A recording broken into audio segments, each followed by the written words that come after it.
It's time for All Hands on Tech. Climb on board as we explore all the amazing things happening in Nova Scotia's tech sector. Each episode, we'll chat with local experts to uncover the secrets of what makes Nova Scotia the best place for collaboration, innovation, and creativity. All Hands on Tech is proudly produced by Digital Nova Scotia, the industry association for Nova Scotia's growing tech sector. Welcome back to All Hands on Tech. I'm Ashley Field. And I'm Jenna. Today's guest is proof that sometimes less is more. Alison Knott is a self-described 3 experts in 1 5'5" package.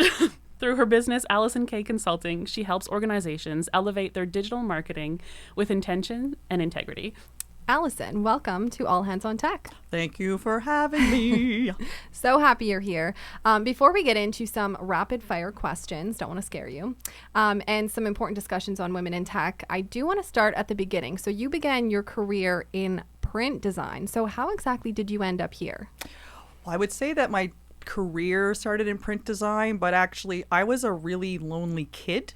And I got into building GeoCities websites when I was about 13, 14. So when everyone else was in soccer or getting boyfriends or girlfriends, I was in my family's basement learning to code websites. And that allowed me to find a community online.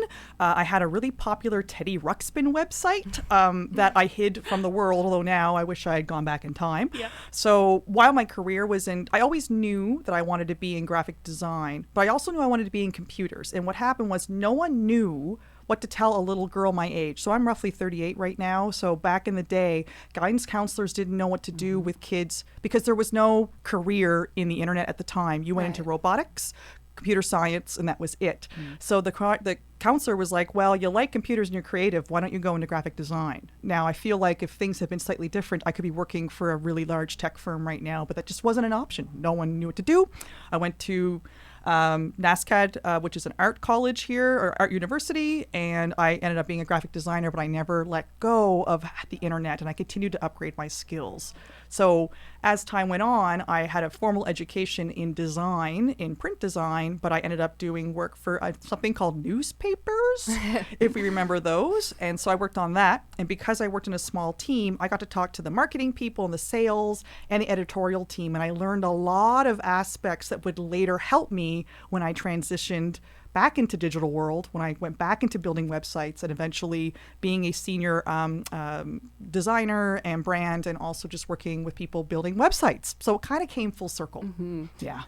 Very cool. I love hearing that journey. You never know where you're going to end up, and here you are. You never know, right? And even if it doesn't exist yet, keep on it because you will find that path. Absolutely. It's never lost knowledge, whatever you pick up along the way. Exactly. That life experience is just going to help you in no matter what you do. Absolutely. So even if you don't know, right? There could be someone young listening to this and being like, I want to do something. I don't know what exists. Don't worry, darling. You'll find it. Just maybe not right now. Yeah. It's never unrelated. Just keep picking up those skills and you'll figure it out. Okay. Rapid fire question time before we jump into the big guns. So, first one, virtual or in-person meetings? Virtual. And I'm a huge extrovert, but I've met so many cool people, and we can open up apps and like doodle together and send memes and drop things. So I think that, we will always have our local eyes, but for me, definitely digital now because it just broadens who you can talk to. Yeah, you can meet anyone from anywhere at any time. Yeah. So true. Okay, minimalist or maximalist? I recently found out I'm a maximalist. When I go on the old Instagram there, I think I want things to be very, very organized. But the reality is leopard print and gold and silver and dragons and heavy metal playing along with ska playing. So, yeah. The double music, that really says a lot. The double music, Super out there. So, the more the merrier because then you have a selection of what's going to bring you joy that day. Very cool. Yeah, I think maximalism's coming back, I think so too. Bring and it I agree with you. Yeah, definitely. All right. And last but not least, what is your go-to advice for someone entering the tech sector? Get a mentor.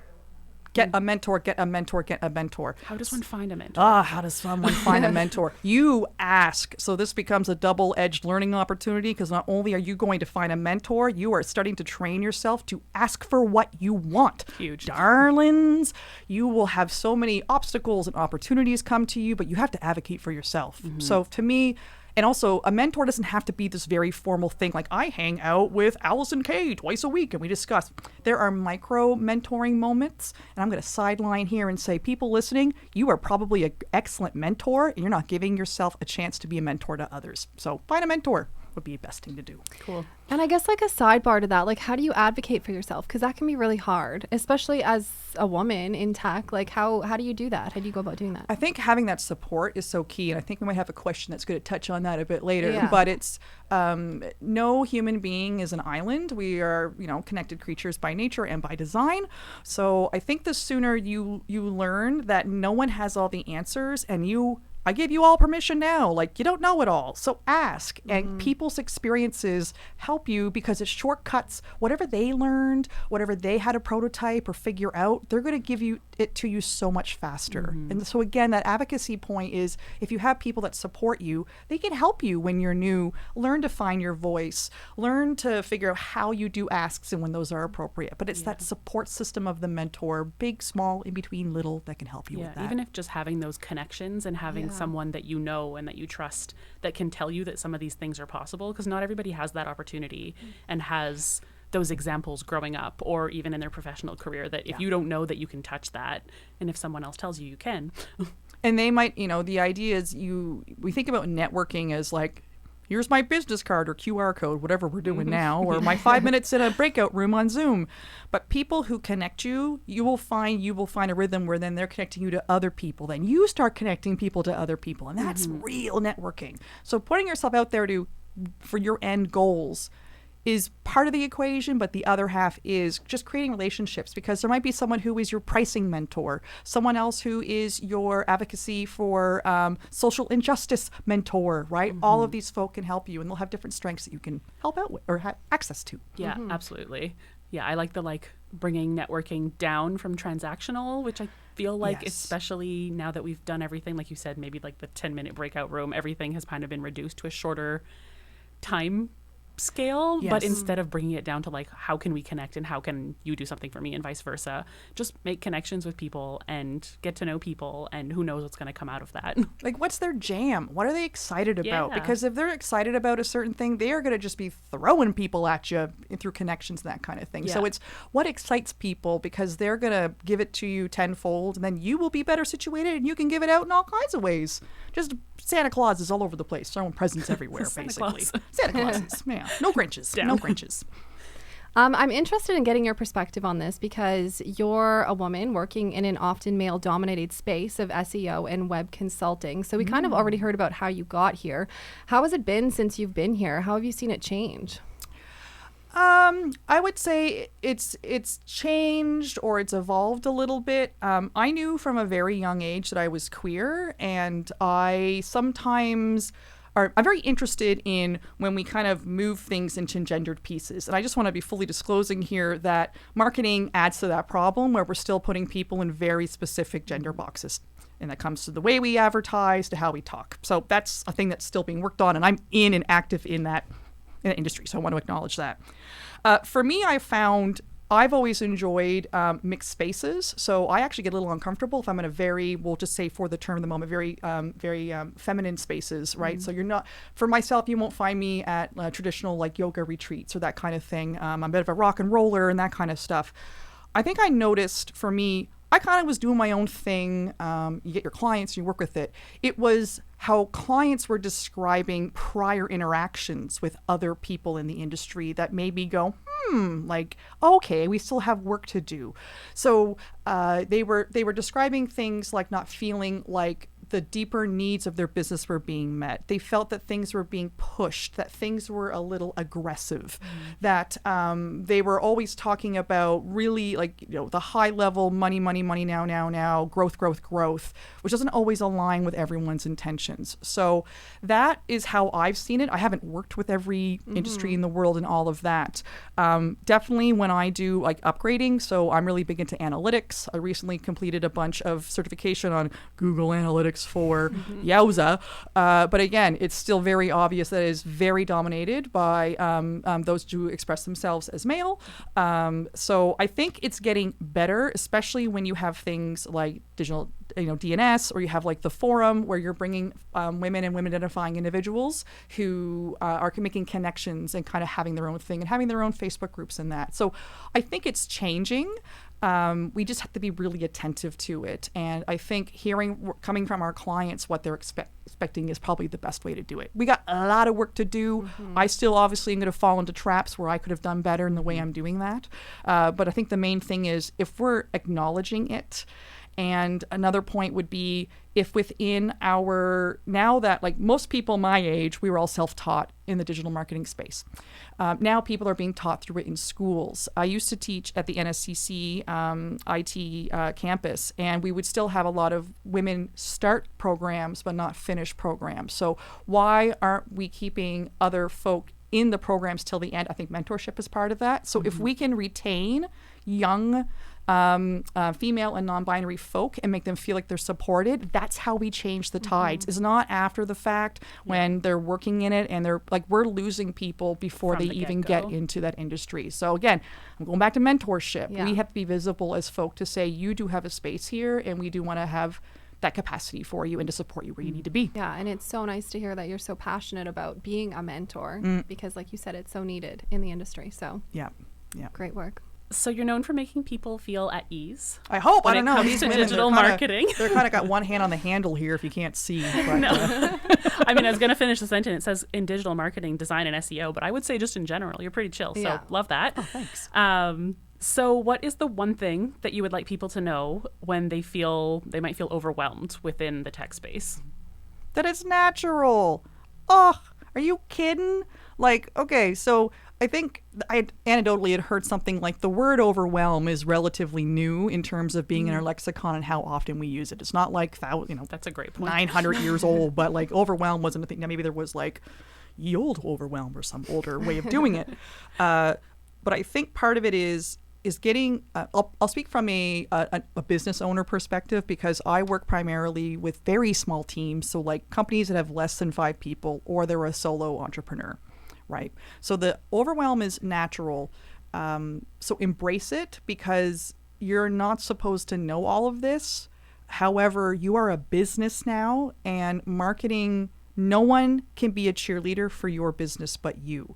So to help with that overwhelm, take advantage of grants and funding to get someone like me. And total disclaimer, I'm being biased here, but you don't have to figure this out by yourself.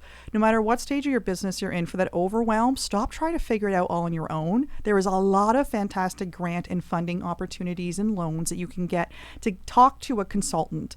And a good consultant is going to take everything you're looking at and they're going to go, yep, and nope.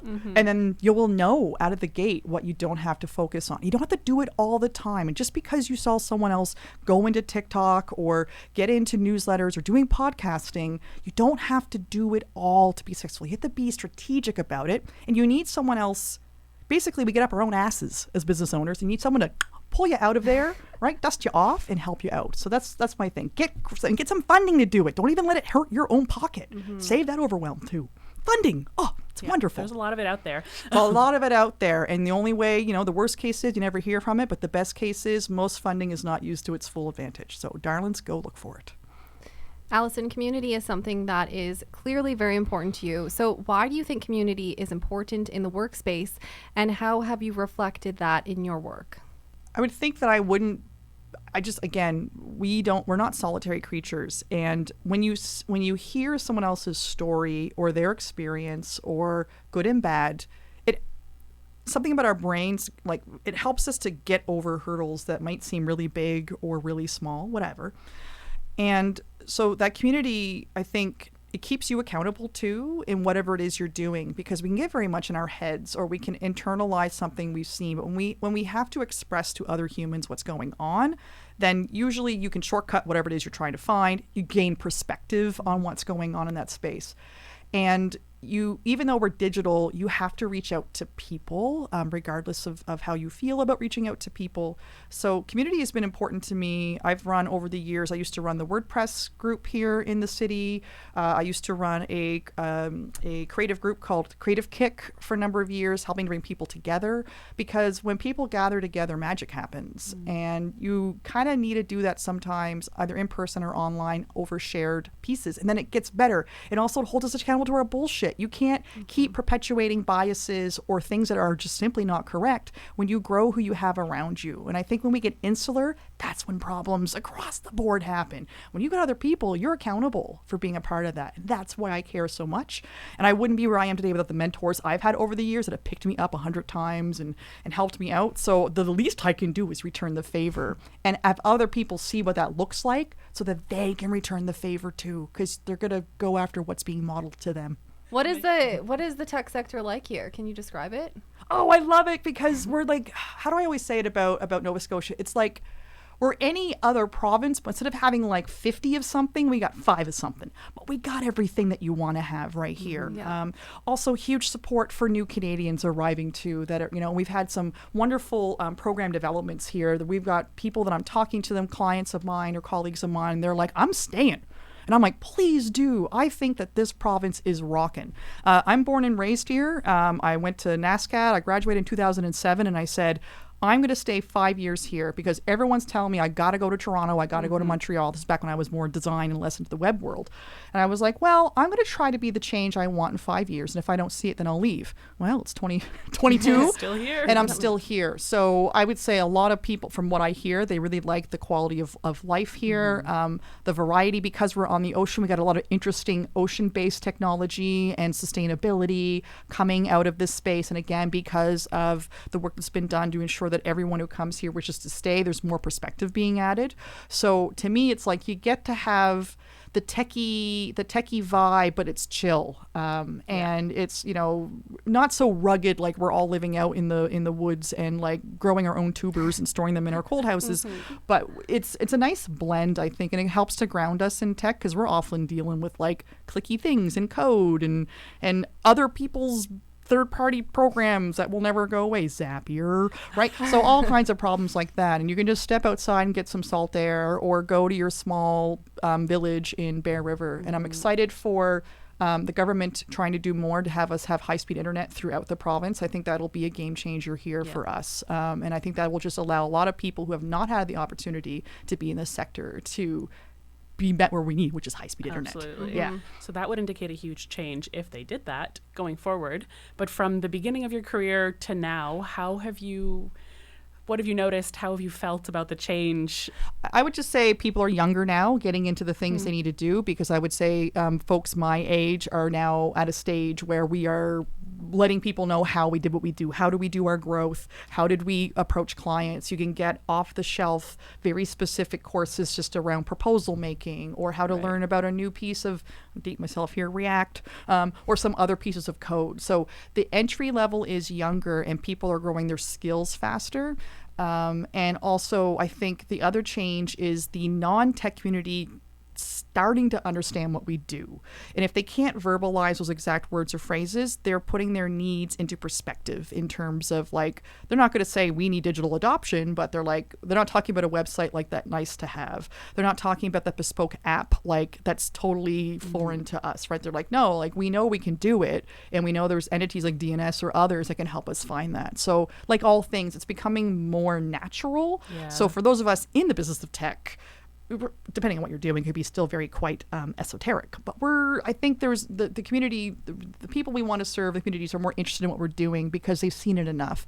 And we're learning to articulate it a little bit better too, and not to be so geeky about what we're offering. And both ways though, like just in terms of everybody who is not techie becoming more tech literate, at least to a basic, and I am one of these people, but like to the very basic extent of knowing what you're talking about and being able to communicate that with someone who does know what you're talking about. Yeah, because a lot of the basics are at their fingertips, so they don't know all of the language, technology, or the process, but they're able to Google a little bit or ask around a little bit and get like the little piece they need so they can come to us as service providers or tech providers or what have you. And like there's There's still lots of onboarding, but it's a little bit less because it's become more natural and more normal to everyone's abilities. Absolutely. Does that bring more work your way from individuals, would you say? Or like, I don't know exactly what my question is, but in my mind, I would think before people were this tech literate, it would come from like one tech company to another service provider, versus now almost anyone can go to someone and at least like jumble their way through what they're asking for. So like, does that lead to more opportunity for work? I would say that I'm getting now, I'm getting, I think we need SEO. What is it? So like they have a base idea where before it might have been like, our website doesn't work. We're not getting, so I specialize in conversion on websites. So, before it was like, we don't know how our website's not getting us the money we need, which is totally valid. But now it's like, it's not getting the money we need. Do we need SEO? And that just opens up a conversation. And I think part of that is understanding what people think are a solution are but tools for us. So to me, in digital marketing, SEO is a tool. It's not the only way any more than social media is the only way. But I'm happy that people are at least starting with that. Because from a consulting perspective, if they think they have that, you have a beginning conversation piece. Even if in the end it's not SEO they need. Maybe they need email marketing. Maybe it's just more about how their website operates. So I would say the questions being asked are just helping us as providers to like quickly go, oh, I know what you're actually considering, not what you need, because good consultants don't tell you what you need until you've really dove deep. I would say, it's the language is a better starting point than before, where it was like help. It's like help with this. Yeah, like that's been the change. Like Very the clients seem to like know a little bit more at least about what they need, I guess, is what you're saying. Yeah, just the bottom, the base knowledge, and of course, good work is always asking your customers exactly what they're looking for before you offer up a solution, because you may leave some stones unturned. But I would say the stones, at least, like I'm like they're all igneous rock. I don't know my stones very well. That one's sandstone. Like we're at that level now. Okay, I have Ignatius. My roommate is currently studying geology, and I should know this because I've heard them prattle on about it. But igneous. It's been a long time. Yeah. One of those. We almost got it. Okay, well, this has been a lovely conversation. We have one last question. So what is an interaction that you've had that truly reaffirmed your passion and contributions as a woman working in SEO and web consulting? Oh, I would say it was one of the last Atlantic Tech Summits. It was about 2 years after I taught at NSCC College, and a bunch of students came up to me afterwards.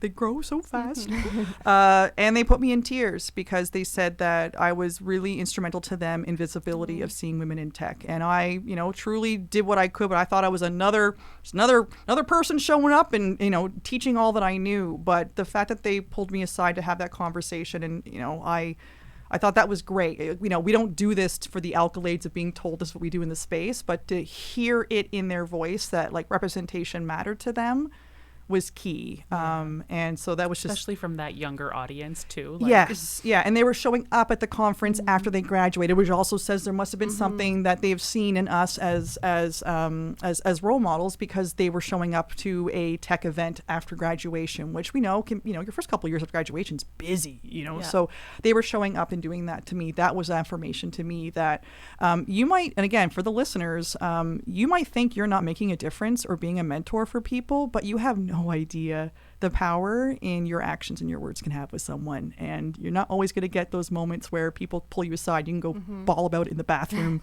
of Park Lane Theater. But that was for me a big one of like, okay, like, the kids are all right and this is a good thing to do. Yeah, it must have been nice to hear that for sure. Because like you said, you were just kind of doing your job, right? Not really realizing the impact that you're having on people. So it's amazing to hear that, I'm sure. It was. And again, you can all be a mentor. It's not about a certain way you deliver your knowledge and your knowledge and experience. It's the fact you are willing to give that to other people.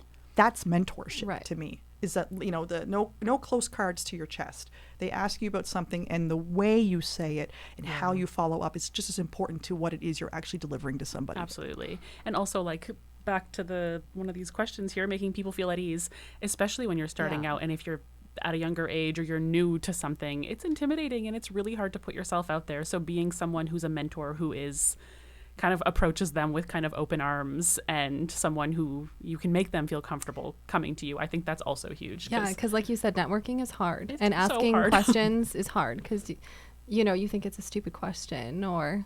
So I don't know. But I think it's important, like you said, to remember, like, just reach out. We're all humans. Like, I think for the most part, we all want to, like, help each other. Most people are kind of chuffed when they're like, this person reached out to me Exactly. to ask me a Yeah. question about X, Y, and Z. And often because they don't get those questions unless it's their clients, right? And yeah, so and again, sort of like a batting average or a sales average. For every 9 things, you're going to get 9 no's and 1 yes. So just because you do reach out to somebody and they don't get back to you doesn't mean you should stop. I mean, if that was the case, you wouldn't date ever again after your first date, but most of us do. Or if you didn't like pizza or you didn't like ramen, you probably picked a different ramen later and tried it out. It's the same damn thing when it comes to Exactly. finding those spaces and asking those questions, because we didn't come out of our caregivers' wombs knowing all this knowledge. We came out of Google's womb, I guess. Yeah, that's a good They point. did it there. What a way to end that one. What a nice image in our heads. Very accurate, though. That imposter syndrome, though, is very real. It is, but it's a good barometer. If you don't have imposter syndrome, I'd be worried, right? That you have Okay. the Dunkerner or whatever the opposite thing is, where you think you know everything and you probably don't. Right. But no one is going to put it in your lap. You've got to ask, and that ask is part of the process, and it does get easier. And I have asked, like as recently as last week, some pretty basic like YouTube questions for people that I know there, and I'm just like, does the captioning affect the algorithm? That's fine. That's me, Alison K, Mrs. Magical Marketing Lady. So it's fine. Everyone's Yeah. got their skill sets. Just It's ask. fine. All right. So, last but not least, this is your soapbox, your moment. What's on the horizon for Alison K Consulting? What are you excited about? What's coming up? What's going on?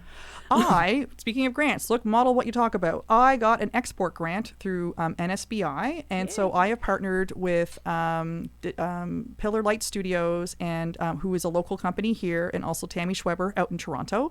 And I am producing a series of videos to Cool. put on YouTube and to also slice and dice up into social media, because I have a growth plan with my business to grow outside of Atlantic Canada. Very cool. Most people purchase from people they like, know, and trust. I noticed that whenever I gave a webinar or showed up on a podcast, I would get leads to my website, my email list, and later clients. So I thought, well, how can I do that on a bigger scale? Because I can't necessarily be a member to every DNS association across the country. So that's what I'm really excited about. It's great too as a marketer to practice what you preach in terms of here's a new way of making content, and you're going to stick to it, because Yeah. we're really great at being like, oh, you just do this or you just do that. And clients are like, oh my gosh, this is really overwhelming. Right. So I'm excited about that. It's taught me how to write a script. It's taught me how to talk about story in a way. I really like to write, but this has forced me to write for video.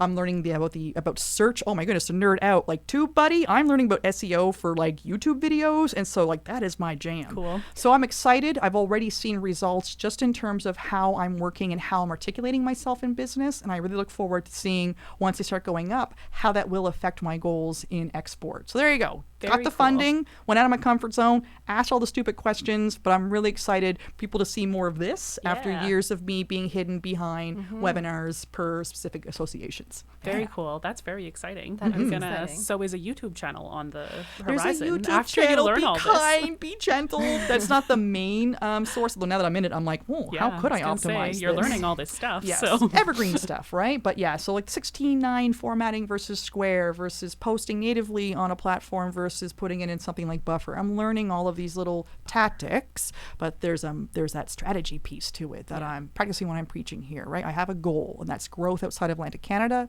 Break it down to objectives. I want to be seen, be heard, grow that, and then how do we do it? Well, let's do it with some videos. Why not? Do some more podcasting. very That cool. kind of stuff. Yeah. Well, we're super excited for you. Yeah, I'll be keeping an eye out. Can't wait to see them. definitely. Oh, I hope you like really bad. We call them weird owl jokes. That's like the level of jokes in these videos. So if I'm you like into it. gags, then you're gonna love Yeah, this here for 6-minute video series. I will be tuning in. All right. Thank you so much for joining us. This was a lovely conversation. Oh, thank you mwah, mwah, mwah, mwah, for all you do at DNS. I love yous. I love yous madly and deeply, and I don't think I'd be where I am in business without your support. So thank you so much. That is lovely to hear. Oh, thank you. Thanks for tuning in to All Hands on Tech. Interested in learning more? Visit us on our website at www.digitalnovascotia.com. We'll see you next time. This has been a Podstarter production.